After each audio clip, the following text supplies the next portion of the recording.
നിവിൻ നമ്മൾ ഒരുപാട് വേഷങ്ങൾ കണ്ടിട്ടുണ്ടെങ്കിലും നിവിൻ ഇതിൽ ഭയങ്കര ഭംഗിയായിട്ടത് ചെയ്തിട്ടുണ്ട്. ഭയങ്കര പവർഫുള്ളാണ്. പക്ഷെ അത് വേറെ രീതിയിലാണ് ചെയ്തേക്കണ പുള്ളി. ചാനലും സോഷ്യൽ മീഡിയയും കത്തണം. അതല്ലേ ഷറഫുദ്ദീനും ഇതുവരെ ചെയ്തതിൽ വളരെ വ്യത്യസ്തമായ ഒരു വേഷമാണ് അല്ലേ? എല്ലാ ഈ പടത്തിലും വളരെ എൻ്റെ ഡിഫറെൻറ്റ്. ആൾക്കാർ ഒരിക്കലും പറഞ്ഞു ഷറഫുദ്ദീൻ അയ്യോ ഇങ്ങനെ റോൾ അക്സെപ്റ്റ് ചെയ്തോ, ഇങ്ങനെയുള്ള പെർഫോമൻസ് ഇയാളുടെ കയ്യിലുണ്ടോ എന്നൊക്കെ തോന്നുന്നു.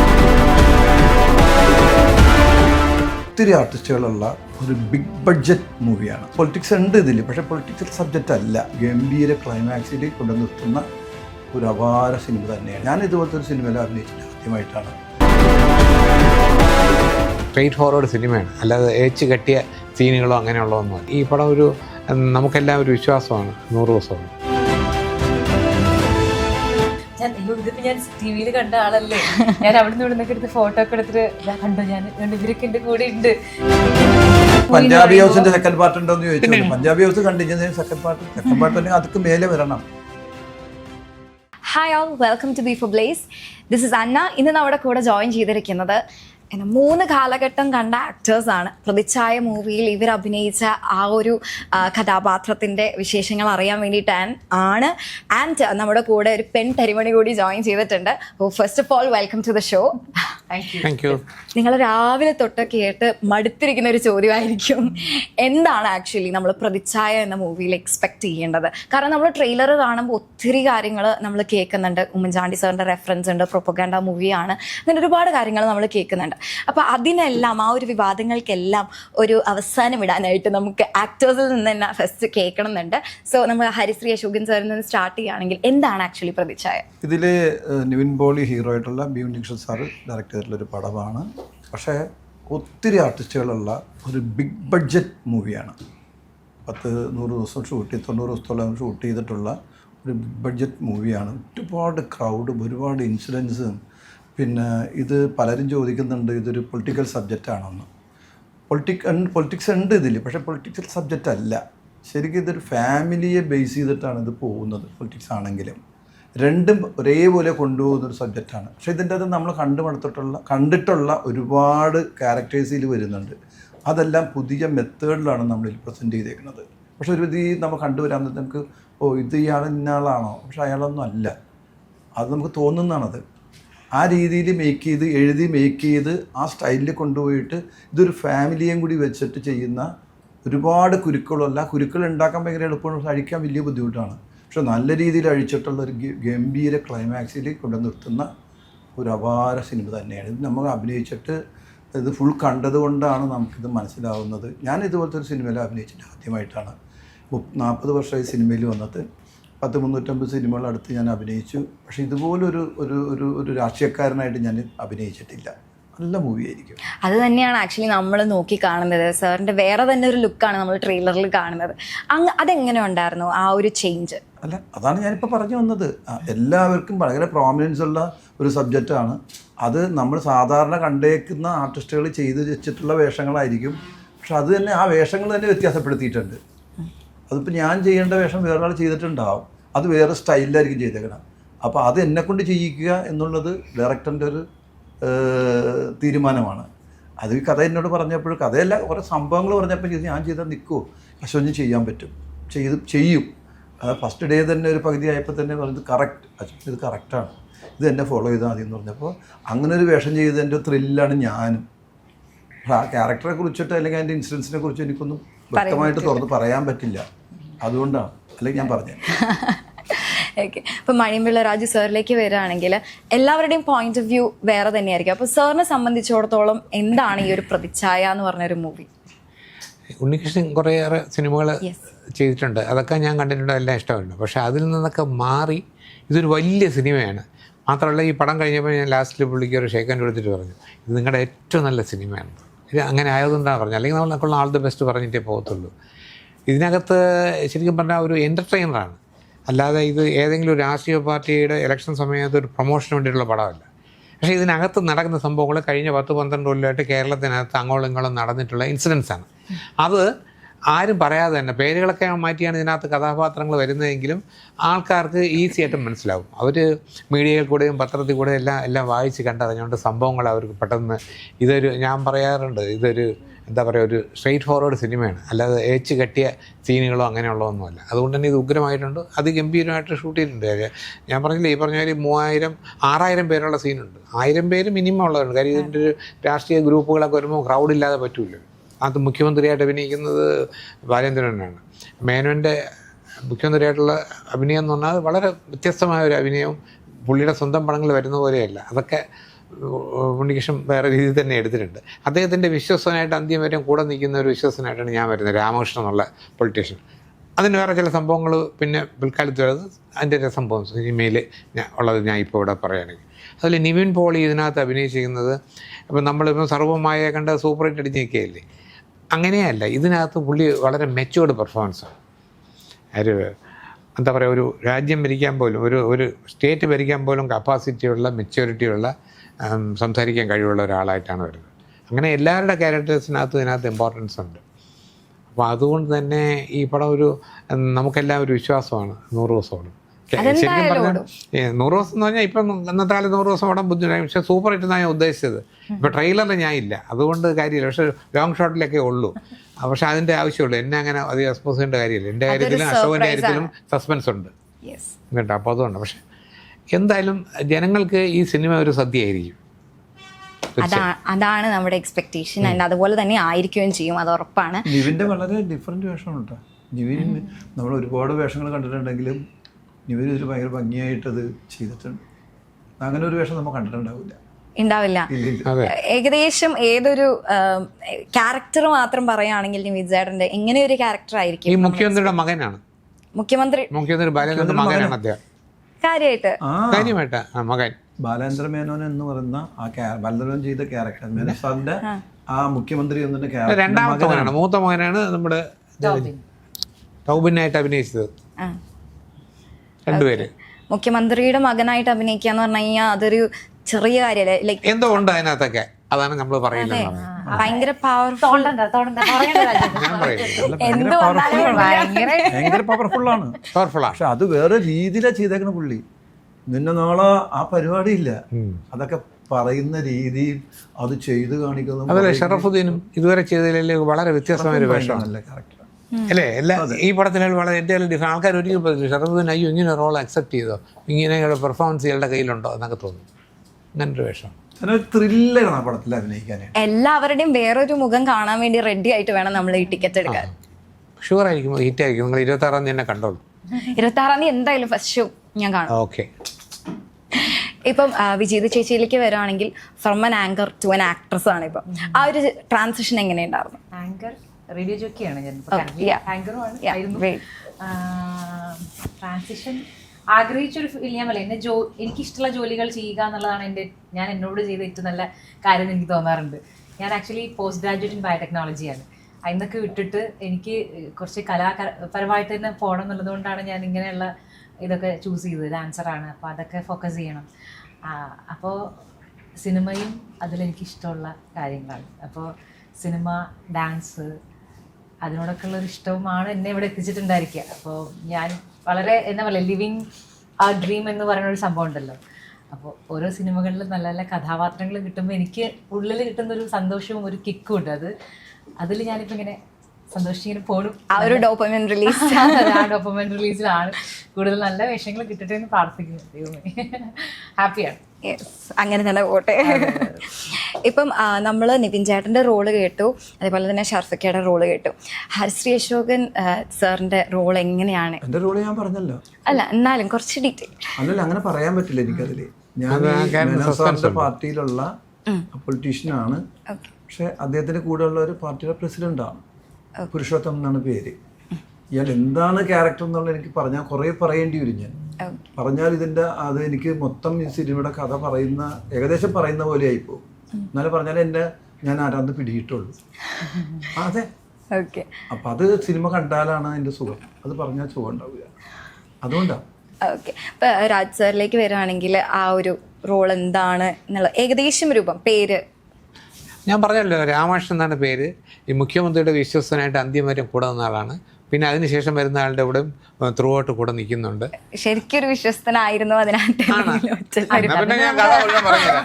ആ സ്ക്രിപ്റ്റ് എടുത്ത് കൈ കൊടുക്കും. അതൊന്നും പറയാൻ പറ്റൂല അതിനകത്ത്. നിങ്ങൾ കാണുന്നതിൻ്റെ നിങ്ങളുടെ രസച്ചരട് പോകും. ഇപ്പോൾ സിനിമ കാണുമ്പോൾ ആദ്യമേ ക്ലൈമാക്സ് പറഞ്ഞാൽ എങ്ങനെയാണ്? ഇല്ല, ഞാൻ ജസ്റ്റ് ഞാൻ ഇപ്പോഴും അഷ്വറൻസ് പറയുന്നത് എന്താണെന്ന് വെച്ച് കഴിഞ്ഞാൽ ഇതൊരു നല്ല സിനിമയായിരിക്കും. ഒരിക്കലും ഒരാൾക്ക് ബോറടിക്കത്തുമില്ല. ഇത് പിന്നെ ഒരു വലിയ സിനിമയാണിത്. വലിയ ക്യാൻവാസിൽ ഉണ്ണികൃഷ്ണൻ ചെയ്ത പടമാണ് സിനിമ. അന്ന് അദ്ദേഹം പറഞ്ഞില്ലേ ഇതിൻ്റെ ജീവൽ പ്രശ്നം കൂടെയാണ് പടം. ഒരു അത്രത്തോളം പൈസ ഇതിനകത്ത് ഇറക്കിയിട്ടുണ്ട്. ഒരു 10-100 ദിവസത്തിനടുത്ത് ഷൂട്ട് ചെയ്തു. ഞാനും അശോകനും തന്നെ 50 ദിവസം അഭിനയിച്ചു എന്നുള്ള കാര്യം ഒന്ന് ആലോചിച്ചു. അതെ. കാരണം ഞങ്ങൾ കയറുന്ന ദിവസങ്ങളിലൊക്കെ വർക്കുള്ളതാണ്. എല്ലാം ഉണ്ട്. വെറുതെ ഇവിടെ തിരിച്ചു വന്നേക്കണല്ല. ചില ദിവസങ്ങൾ നമ്മൾ ആ കൂട്ടത്തിൽ നിന്നാൽ മതി, പ്രസൻസ് വേണം. പക്ഷെ വേണം അത്. പക്ഷെ നമ്മൾ വരണം, തിരുവനന്തപുരം ഇവിടെ വരണം. അത് ചെയ്യണമെങ്കിൽ ഞാൻ വരണം. ഏത് പടത്തിൻ്റെ സെറ്റിലാണോ വരണം. കണ്ടിന്യൂറ്റി അല്ലേ. നല്ലൊരു പടമായിരിക്കും. നിങ്ങളിങ്ങനെ ചോദ്യം ചോദിച്ചാൽ മുഴുവൻ കഥ പറയത്തില്ല. ഈ പടത്തിന് വേണ്ടി വാങ്ങിച്ച ഡേറ്റ് അതൊന്നുമല്ല, വളരെ കുറച്ചായി. മീൻ ഒരു 20 ദിവസമൊക്കെ മേടിച്ചു. അത്രേ പറഞ്ഞുള്ളൂ. പക്ഷെ അതിൽ കൂടുതൽ 50 ദിവസം മേലെ ശരിക്കും. കാരണം അത് ആ സിനിമയോടുള്ള നമുക്കും ഭയങ്കര ഇൻട്രസ്റ്റ്. ഇത് വലിയ നഷ്ടമായിട്ട് പറയണ 2 ചെറിയ സിനിമ ഞാൻ വിട്ടു. കമ്മിറ്റ് ചെയ്തതല്ല, ഈ സമയത്ത് വന്നതാ. ഒരു പ്രതിച്ഛായക്ക് വേണ്ടിയിട്ട് 2 സിനിമ. നമുക്ക് ഇഷ്ടപ്പെടില്ല ചില സിനിമകൾ ചെന്നാൽ നമ്മൾ അതിൻ്റെ ആളാവുമല്ലോ, അങ്ങ് മാറുമല്ലോ ചില സിനിമകൾ. ചില സിനിമ നമുക്ക് എങ്ങനെയെങ്കിലും ഇത് തീർന്നാൽ പോകായിരുന്നു വീട്ടിൽ എന്ന് വിചാരിക്കും. ഇന്റർവ്യൂവിൽ ഇരിക്കുന്ന പോലെയാണ്. ഇപ്പം ഇത് 10ാമത്താണ് ഇന്നത്തെ ദിവസത്തെ 10ാമത്തെ. ശരിയാണ്. രാവിലെ വന്ന ഒരു എനർജി ഉണ്ടല്ലോ, അത് തിരിച്ചു പിടിക്കാൻ നമ്മളല്ലേ. രാവിലെ ആദ്യം വരുന്നവരെ രക്ഷപ്പെട്ടു പടപടാന്നൊക്കെ നിൽക്കുകയല്ലേ. അപ്പം നമുക്കൊരു എനർജി ഉണ്ടാവും. പിന്നെ മാത്രമേ നമുക്ക് നമ്മളെ വെയിറ്റിംഗ് വേണം അടുത്തൊരു മറ്റേ നമ്മുടെ ഇതിൻ്റെ ഒരു പരിപാടിയും പാർട്ടിയൊക്കെ ഉണ്ട് ഈ പാട്ടത്തിൽ. പെട്ടെന്ന് വിടും. ഇപ്പം നമ്മൾ ഒരുപാട് മൂവീസ് നമ്മൾ കേൾക്കുന്നുണ്ട്, സ്റ്റോറീസ് കേൾക്കാറുണ്ട്. അപ്പം നമുക്ക് ഈ ഒരു സിനിമ എനിക്ക് ചെയ്യണം എന്ന് തോന്നാനായിട്ടൊരു കാരണം വേണമല്ലോ. അപ്പം ഹരിശ്രീ അശോകൻ സാർ ഈ ഒരു മൂവി കമ്മിറ്റ് ചെയ്യാനുണ്ടായ ഒരു റീസൺ എന്താ? പൈസ കൊടുക്കാന്ന് പറഞ്ഞു. അല്ല നമ്മളെല്ലാം പോണല്ലേ. അത് ഇതിൻ്റെ കഥകൾ കേൾക്കാൻ നേരത്തും അതിൻ്റെ ഒരു മെയിൻ സംഭവം തന്നെ സബ്ജക്റ്റ് അല്ല. ഞാൻ ഉണ്ണിയാൻ്റെ കൂടെ പടം ചെയ്തിട്ടില്ല. അപ്പോൾ ഭയങ്കര പ്രതീക്ഷയോടെ ഞാൻ ചെല്ലുന്നത്. ആ പ്രതീക്ഷയ്ക്ക് ഒരു മങ്ങലേറ്റില്ല. അതിൻ്റെ മെയിൻ എലിമെൻറ്റ് പറഞ്ഞു കഴിഞ്ഞപ്പോൾ പിന്നെ ഇന്ന ആൾക്കാരെ ഇന്ന ചെയ്യുന്നുണ്ട് അവരുടെ കൂടെ ചെയ്യുക എന്ന് പറഞ്ഞാൽ ഭയങ്കര സംഭവം തന്നെയാണ്. മേനോൻ സാറിനോട് ഞാൻ അമ്മയാണ് സത്യം തന്നെ പടത്തിൽ ഒരു വേഷം ചെയ്തത്. ഭയങ്കര നോട്ടബിൾ വേഷം വരുന്നത്. അത് ചെയ്തിട്ട് പിന്നെ 1-2 പടം കൂടി ചെയ്തു. പക്ഷെ പിന്നീട് അദ്ദേഹത്തിനോട് അഭിനയിക്കുക എന്ന് പറഞ്ഞപ്പോൾ എനിക്ക് ഭയങ്കര സന്തോഷമായിരുന്നു. പിന്നെ ഇതിൻ്റെ അകത്ത് വർക്ക് ചെയ്തേക്കണ മറ്റുള്ളവരെല്ലാം ആർട്ടിസ്റ്റുകളെ കൂടാതെ തന്നെ ഇതിൻ്റെ ബാക്കിൽ അസോസിയേറ്റ് ഡയറക്ടേഴ്സ്, അസിസ്റ്റന്റ് ഡയറക്ടർമാർ, ക്യാമറ പുതിയ ആൾ നമുക്കറിയുന്നത് വേറെ സംഭവമാണ്. മദ്രാസിൽ നിന്നുള്ള പേരെന്ത് സംഭവം തന്നെ. അതൊരു ഗംഭീര ക്യാമറമാൻ തന്നെ. ആദ്യമൊക്കെ നമുക്ക് ഭയങ്കരമായിട്ട് ബോറടിച്ചു. കാരണം ഇത് എപ്പോഴും തീർക്കും, ഇങ്ങനെ പോലെ എപ്പോൾ തീർക്കും. പക്ഷേ പിന്നീട് ഇതിൻ്റെ ഓരോ ദിവസവും ഷോട്ടുകൾ കാണാൻ നേരത്താണ് നമുക്ക് ത്രില്ലടിച്ചത്. മേക്കിംഗ് ഭയങ്കര ലൈറ്റ് ഭയങ്കര രസമായിട്ട് ചെയ്തിട്ടുണ്ട്. കച്ചവടം തന്നെയാണ് ഇത് വെച്ച് വർക്ക് ചെയ്തത്. വേറൊരു പാറ്റേണിലാണ് ഇത് വർക്ക് ചെയ്തേക്കുന്നത്. അപ്പം അതുകൊണ്ട് തന്നെ ഇതൊക്കെ തുടങ്ങും കാര്യങ്ങൾ പറഞ്ഞു വന്നപ്പോൾ ഇതെല്ലാം ഇനിയിപ്പോൾ വേറെ പടം പിടിക്കണ്ട അങ്ങനെയായി. ഒരു സെക്കൻഡ് പാർട്ടിലേക്ക് പോകേണ്ട ഒരു അവസ്ഥയിലേക്ക് വന്നു. അതെനിക്കറിയില്ല. സെക്കൻഡ് പാർട്ട് ഒന്നും ഉണ്ടാവില്ല. അങ്ങനെയില്ല. അതല്ല, ജസ്റ്റ് കച്ചാട്ട് ചെയ്ത് വന്നപ്പോൾ ഉള്ള ഒരു കാര്യം. അല്ലല്ല, അങ്ങനെയല്ല. ഷോർട്ട് ഒറ്റടിക്ക് എടുക്കാതെ പുള്ളിയുടെ ഒരു പാറ്റേണാണ് ഞാൻ പറഞ്ഞത്. ഷോർട്ട്സ് എടുക്കുന്നില്ല. അപ്പം രാജ് സാർ എന്തുകൊണ്ടാണ് ഈ ഒരു മൂവി കമ്മിറ്റ് ചെയ്തത്? ഞാൻ തുടരുന്നുള്ള സിനിമ കഴിഞ്ഞിട്ട് കുറേ നാളായിട്ട് സിനിമ ചെയ്തായിരിക്കുകയാണ്. അപ്പോഴാണ് ഉണ്ണികൃഷ്ണൻ്റെ വിളിയോ. ഞാൻ അദ്ദേഹത്തിൻ്റെ പടത്തിൽ അഭിനയിച്ചിട്ടില്ല, സുഹൃത്താണെങ്കിലും. അങ്ങനെ എന്നെ വിളിച്ചു പറഞ്ഞു നല്ലൊരു വേഷമാണ്, കുറച്ചധികം ദിവസം വേണം, പറ്റുമെന്ന് പറഞ്ഞു. നമ്മൾ ഭയങ്കര സന്തോഷം. ഞാൻ എന്താ പറയുക, തുടരും കഴിഞ്ഞ് എനിക്കൊരു അസുഖം വന്ന് സർജറി എല്ലാം കഴിഞ്ഞിട്ട് പടമൊന്നും ഇല്ലാതെ വീട്ടിലിങ്ങനെ എനിക്കങ്ങ് മടുത്തു. ഏതെങ്കിലും സെറ്റിൽ എന്തെങ്കിലും ഒരു ഇങ്ങനെ ആശിച്ചിരുന്നപ്പോൾ കിട്ടിയ പടമാണ്. കിട്ടിയപ്പോൾ നല്ല റോള്. 50 ദിവസം വളരെ എന്താ പറയുക, എനിക്ക് മാനസികമായിട്ട് തന്നെ എനിക്ക് ഒരു റീകൂപ്പ് ചെയ്യാൻ പറ്റിയല്ല. അസുഖത്തിൻ്റെ കാര്യം സർ പറഞ്ഞുകൊണ്ട് ജസ്റ്റ് ഒന്ന് ചോദിക്കുകയാണ്. ഇപ്പം എല്ലാവർക്കും നടക്കുന്ന ഒരു കാര്യമല്ല ഒരു അസുഖത്തിന് പോരാടുക, പിന്നെയും തിരിച്ചു വരിക. അപ്പം ആ ഒരു തിരിച്ചുവരവ് അല്ലെങ്കിൽ അത് ഫൈറ്റ് ചെയ്ത് എങ്ങനെയാണ് നിന്നത്, അതിനൊരു മനക്കരുത്ത് എവിടെ നിന്നാണ് കിട്ടിയത്? മനക്കരുത്ത് ഇങ്ങനെ സ്ഫുടം ചെയ്തെടുക്കുന്നതല്ല, ഇത് രാഗരാഗി എടുത്താണ്. ഇപ്പോൾ തന്നെ എൻ്റെ ഒരു ഇൻ്റർവ്യൂവിൽ ഞാൻ പറഞ്ഞു ഇങ്ങനെ ഭക്ഷണം കഴിക്കാനൊക്കെ ബുദ്ധിമുട്ട്, പൈസ ഒന്നും തികയുന്നില്ല. ഈ പറഞ്ഞ മാതിരി ഫസ്റ്റ് പടത്തിൽ അഭിനയിച്ചപ്പം ആ പൈസ ഒന്നും കിട്ടിയില്ല മോഹിനിയാട്ടം. അത് അതിൻ്റെ പ്രൊഡക്ഷൻ മാനെ വെട്ടിച്ചുകൊണ്ട്. അപ്പം പിറ്റേ ദിവസം 50 പൈസയേ ഉള്ളൂ. പക്ഷേ ആ 50 ദിവസം കൊണ്ട് നാളത്തെ എൻ്റെ ഫുഡ് നടക്കും. എന്നാൽ ഒരാൾ ചോദിച്ചാൽ എന്തോന്ന് കള്ളത്തിന് അയച്ചിട്ട് 50 പൈസയ്ക്ക് എങ്ങനെ ഒരാൾക്ക് ഒരു ദിവസം ജീവിക്കാൻ പറ്റും? ഞാൻ പറഞ്ഞു ഞാൻ ജീവിച്ച ആ കാലഘട്ടം ആ 75-ലൊക്കെ ഒരു പവന് 200 രൂപ 210 രൂപയുള്ളൂ. ഇപ്പോഴാണ് 1,20,000 രൂപ.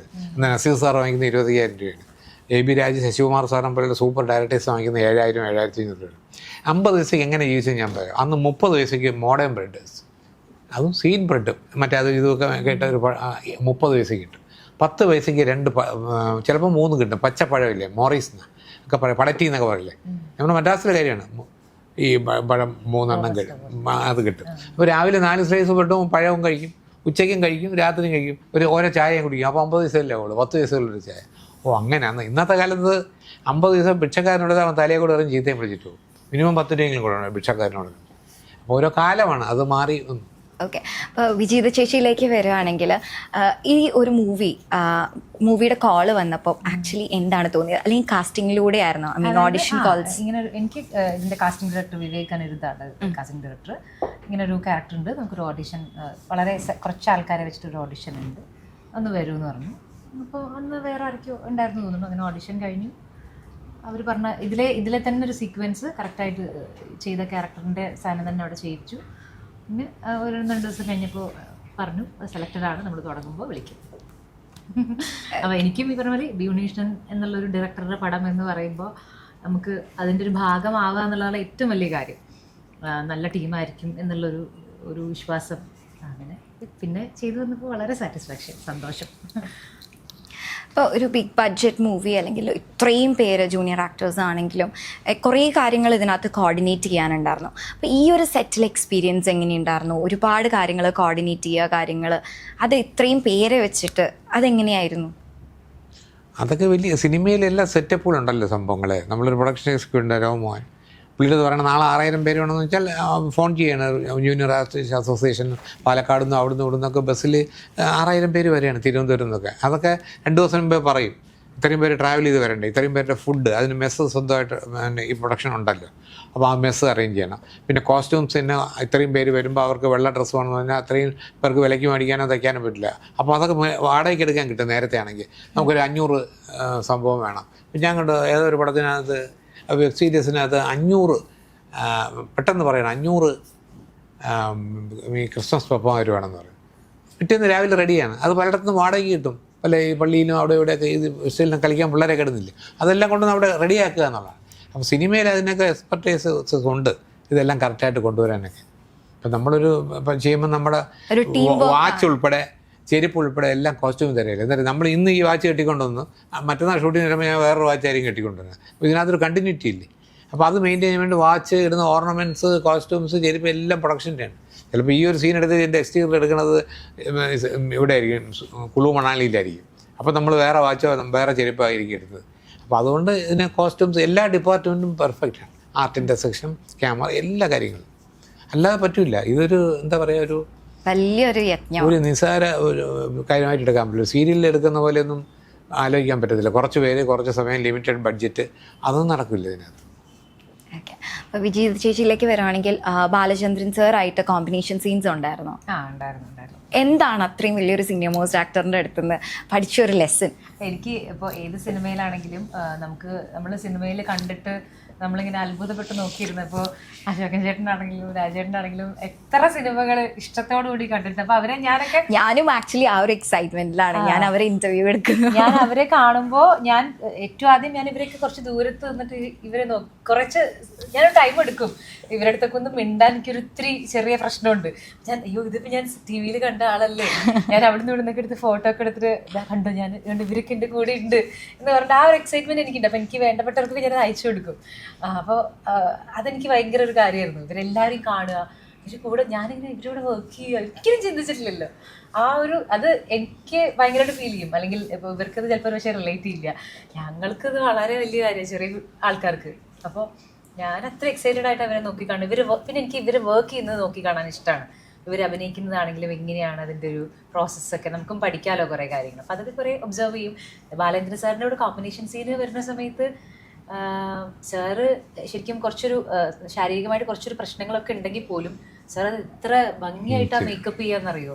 ആ റോള് റിപ്പീറ്റ് എടുക്കണം എന്നുണ്ടെങ്കിൽ ഐ മീൻ ആ പെർട്ടിക്കുലർ സീൻ റിപ്പീറ്റ് എടുക്കണം എന്നുണ്ടെങ്കിലൊക്കെ സാറ് വളരെ ക്ഷമയോടുകൂടി വളരെ നമുക്കൊരു സിനിമയോടുള്ള ഡെഡിക്കേഷൻ നമുക്ക് ഫീൽ ചെയ്യും. പിന്നെ കുറേ എനിക്ക് കഥകൾ കേൾക്കാൻ ഇഷ്ടമാണ്. അപ്പോൾ സാർ അവിടെ ഇരിക്കുമ്പോൾ തൊട്ടപ്പുറത്ത് ഞങ്ങൾ ടേക്ക് അല്ലാത്ത സമയത്ത് ഞാൻ അടുത്ത് പോയതൊരു സാറിൻ്റെ അടുത്ത് കുറേ കഥകളൊക്കെ, പണ്ടത്തെ കുറേ കഥകളൊക്കെ. കാരണം എനിക്ക് മനസ്സിലുള്ള വലിയൊരു സന്തോഷം എന്താ വെച്ചാൽ ഒരുപാട് ഫീമെയിൽ ആർട്ടിസ്റ്റിനെ ഇൻഡസ്ട്രിയിലേക്ക് കൊണ്ടുവന്ന ഒരാളാണ് ശോഭന മാം. അങ്ങനെ കുറേ ആൾക്കാർ ലിസ്റ്റ് എടുക്കുക. അപ്പോൾ അങ്ങനെയൊക്കെ അവർ ചൂസ് ചെയ്തത്. അങ്ങനെ കുറേ കഥകൾ, കുറേ നല്ലോണം സംസാരിക്കും, നല്ല കഥകൾ പറഞ്ഞുതരും. കുറേ കഥകൾ ഞാൻ കേട്ടിട്ടുണ്ട്. അപ്പോൾ ഞാനിത് വീട്ടിലൊക്കെ പോയി ഞാൻ ബാലേന്ദ്ര സാറിൻ്റെ അടുത്തൊക്കെ സംസാരിച്ചു, കുറേ കഥകൾ കേട്ടു. അമ്മയാണേ സത്യം എന്ന് പറഞ്ഞ സാറിൻ്റെ ഒരു പുസ്തകമുണ്ട്, അതൊക്കെ പണ്ട് വായിച്ചിട്ടുണ്ട്. അപ്പോൾ അതൊരു എക്സൈറ്റ്മെന്റ് ആണ്. സാറിൻ്റെ കൂടെ അഭിനയിക്കാൻ പറ്റിയത് ഭാഗ്യമായിട്ടാണ് കാണുന്നത്. Dream come true. അതെ അതെ അതെ അതെ തീർച്ചയായിട്ടും. കാരണം ഇവർക്കൊക്കെ ഒരുപാട് എക്സ്പീരിയൻസ് അല്ലേ. നമുക്ക് ഇവരുടെ ഓരോ ചലനങ്ങളിൽ നിന്നും പഠിക്കാൻ ഒരുപാട് കാര്യങ്ങളുണ്ട്. ഇവരൊക്കെ ഡെഡിക്കേഷൻ നമുക്ക് ഓരോ മൊമെന്റിലും കാണാൻ പറ്റും. അത് ഞങ്ങൾക്കൊരു പാഠമാണ്. നമ്മളെ പ്രേക്ഷകർ എന്തുകൊണ്ട് ഈ മൂവി കാണണം എന്ന് ചോദിച്ചാൽ എന്തായിരിക്കും ആ ഒരു? നല്ല സിനിമയായിരിക്കും ഞങ്ങൾ തുറന്നു പറയുന്നത്. ഒരു സംശയമില്ല. ഇത്രയും പറഞ്ഞിട്ട് മനസ്സിലായില്ലേ?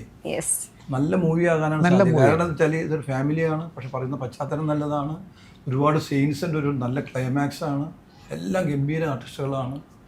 മറ്റൊരു ലൂസിഫർ ആയിരിക്കോ? അല്ല, ഒരിക്കലും ഞാൻ പറയാൻ പറ്റില്ല. ഇങ്ങനെ കാണാൻ മനസ്സ് വിചാരിച്ചു വന്നിരിക്കുന്നത് ഇല്ല, ഒരിക്കലും. അത് ഡിഫറെന്റ് ജോൺ. ലൂസിഫർ വന്നതല്ലേ ഇനി ലൂസിഫർ, അല്ല മറ്റൊരു ലൂസിഫറും ആവശ്യമില്ല. പൊളിറ്റിക്കൽ പഞ്ചാബി ഹൗസിന്റെ സെക്കൻഡ് പാർട്ട് ഉണ്ടോ എന്ന് ചോദിച്ചു. Punjabi house continue second part ഉണ്ടെങ്കിൽ അതൊക്കെ മേലെ വരണം. പൊളിറ്റിക്സിന്റെ എലമെന്റ് എന്ന് പറയുമ്പോൾ എല്ലാവർക്കും ഓക്കെ ഒരു പാർട്ടി ഒക്കെ ആയിട്ട് അങ്ങനെ പോയി കാണാം. അങ്ങനെയല്ല, ഫാമിലി ആയിട്ടാണ് കാണാൻ വരേണ്ടത്. ഫാമിലിയാണ് ഫാമിലി സബ്ജക്റ്റ് ആണ് പൊളിറ്റിക്സ് മൂവ്മെന്റിൽ പറയുന്നത് മാത്രമേ ഉള്ളൂ ഒരു മൂഡിൽ. എല്ലാവരും 26-ാം തീയതി അപ്പൊ മാർച്ച് 26-ാം തീയതി തിയേറ്ററിൽ എല്ലാവരും വന്ന് സിനിമ കണ്ട് പ്രോത്സാഹിപ്പിച്ച് അല്ലെങ്കിൽ ഗംഭീര സിനിമ ഏറ്റെടുക്കുക. അപ്പം thank you so much. Time